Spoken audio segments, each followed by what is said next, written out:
लेकिन 2 दिन पहले गौतम अडानी के खिलाफ एक वारंट निकला, अरेस्ट वारंट। बहुत बड़ा भ्रष्टाचार का आरोप हो गया, ब्राइब का केस है, रिश्वत का केस है 2000 करोड़ का। उसमें भारतीय जनता पार्टी की पूरी पोल खोल गई। गौतम अडानी, बीजेपी, मोदी जी, शाह जी और फडणवीस, शिंदे, ये एक है। और उसका ऊपर से ध्यान हटाने के लिए ये पूरा एक कपट कारस्तान हो गया है और उसकी तैयारी पहले से चल रही थी। हमने ये महाराष्ट्र जो गौतम अडानी के जेब में जा रहा है, मुंबई जेब में जा रहे हैं, हमने विरोध किया। ये अडानी राष्ट्र नहीं होने देंगे।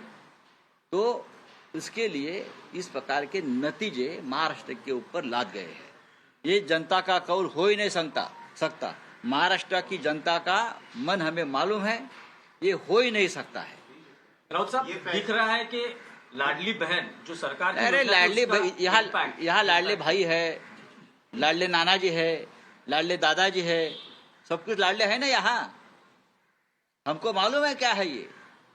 इतनी ये निर्णय जो आया है, ये नतीजा आया है, ये जनता का निर्णय नहीं है, मैं इतना ही कहूंगा। नहीं राउत साहब, लेकिन लोकसभा चुनाव के वक्त आपने जो जनता ने कॉल दिया उसको उस वक्त भी हमने कहा था मोदी जी हार गए हैं, लेकिन चाहे महाराष्ट्र हो चाहे और स्टेट में गड़बड़ की है।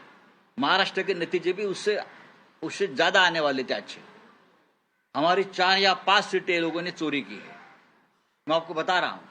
पर राउत साहब, अब दिख रहा है कि महाराष्ट्र के विधानसभा में विपक्ष के लिए भी कुछ, मतलब विपक्ष यही लोकसभा के 2 चुनाव में 2014-2019 ने मोदी और शाह ने यही किया था कि विपक्ष का नेता कांग्रेस को नहीं मिलना चाहिए। इस बार भी वही स्ट्रेटेजी महाराष्ट्र में की है कि विधानसभा में कोई विपक्ष का नेता नहीं रहेगा। ये हमेशा बीजेपी की स्ट्रेटेजी रहती है। लेकिन आप कह रहे हैं कि कुछ गड़बड़ है। गड़बड़ तो है। गड़बड़ क्या है? मतलब अभी ईवीएम में गड़बड़ है या अरे भाई ठहरो, फंडिंग हुआ है, पूरे नतीजे आने तो हम बाद में बात करेंगे ना, क्यों नहीं करेंगे। पैसा तो ऐसा है कि हर चुनाव क्षेत्र में नोटों की मशीन लगाई थी। अरे शिंदे का एक भी उम्मीदवार सिटिंग एमएलए गिरता नहीं, और शिंदे ये बोल रहे थे हमारा एक भी सिटिंग विधायक गिरेगा नहीं।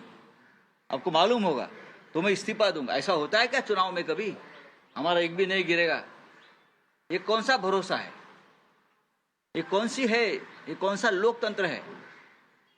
200 के ऊपर किसी को चुनाव में नतीजे मिलते हैं क्या? जिस देश में, जिस राज्य में सबसे बड़ी बेईमानी हो गई है, इस राज्य की जनता बेईमान नहीं है।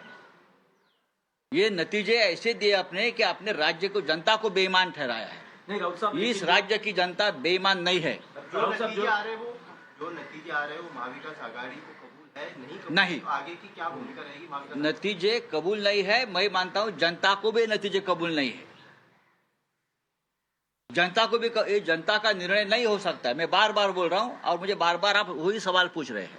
लेकिन जो महाविकास आघाड़ी के कुल आंकड़े दिखाई दे रहे हैं, कुल संख्या दिखाई दे रहे हैं, उससे ज्यादा शिंदे गुट के कैसा हो सकता है? आप अपने मन को पूछे, आप पत्रकार है, आप अपने मन को पूछे क्या महाराष्ट्र में संभव है? आप अपने मन को पूछे कि महाराष्ट्र में शिंदे को 60 सीटें मिलती है, संभव है क्या ये?